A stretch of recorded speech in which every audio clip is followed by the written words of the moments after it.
രാത്രി കറണ്ടുമ്പോ വീട്ടിൽ മെഴുകുതിരി കത്തിച്ചിരിക്കുന്നത് ഇങ്ങനെ വായിക്കാത്തതാണ് തോന്നുന്നത്. പഞ്ചഭൂതാഗ്നിയുടെ അളിയന്മാർ വെരിക്കോസ് പൊട്ടി രക്തം ചിറ്റണക്കല്ലേ ഒരുത്തം വായന്ന് തീ തുപ്പണ കണ്ടാങ്ങള്. ഇതൊക്കെ എങ്ങനെയാണ് ചെയ്യണം? എന്തായാലും ഇവിടുത്തെ ദൈവങ്ങൾക്ക് ഇത്രയും മുഷ്കൽ ട്രിക്കൊന്നും പറ്റൂല. ആനയെ വെയിലത്തീർത്തി അൽഫാമാക്കി കൊടുക്കുന്നേക്കാളും കൊള്ളാം. എന്തായാലും പാപ്പരാസികൾക്ക് മുന്നിപ്പെട്ട പുത്തൻ സെലിബ്രിറ്റിയെ പോലെയാണ് ആന ഇപ്പ. ഒണ്ണകളെ അത് ആനയാണ്, അല്ലാതെ അമൃത ടിവിയിലെ ആങ്കർ അല്ല. അതിന് അലാറം തെറ്റി അത്ര ഉപ്പിൽ അടച്ചോണ്ട് പോയല്ല രാലം വലിക്കും. ആനനാള് ഹാപ്പി ആയതുകൊണ്ട് അമ്പലപ്പറമ്പ് അടിയന്തര പറമ്പ് ആവണില്ല. ശരിക്കും ആന ഇത് ആഗ്രഹിക്കുന്നുണ്ട്? കമന്റ് ബോക്സിൽ അറിയാന്നുള്ള ആരെങ്കിലും ഉണ്ടെങ്കിൽ അറിവ് കനിയണമേ. നമസ്കാരം, ഞങ്ങളാണ് സ്വന്തം വില്ലേജ് ഗേൾ. രുചി, തനിമ, അതാണ് ഞങ്ങളുടെ പ്രത്യേകത. ഇന്നത്തെ പരിപാടി പാലക്കാടൻ കുമ്പളങ്ങ ഇറച്ചിയും ഇറച്ചി വരട്ടിയതും. ഇപ്പോഴത്തെ കുട്ടികളൊക്കെ മോഡലല്ലേ, നമ്മളെ പോലെ പഴയ ആൾക്കാരല്ലോ. നല്ല വെയിറ്റ് ഉണ്ട്, നല്ല കനം. കറക്റ്റ്, നല്ല വെയിറ്റിലുണ്ട്, നല്ല കനം കാണുമല്ലേ. ചിക്കൻ വരട്ടിയത് റെഡി, കുമ്പളങ്ങി ചിക്കനും റെഡി.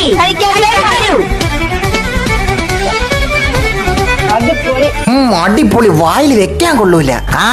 കുടുംബശ്രീന്ന് പറഞ്ഞോട്ടല്ലേ ചേച്ചി.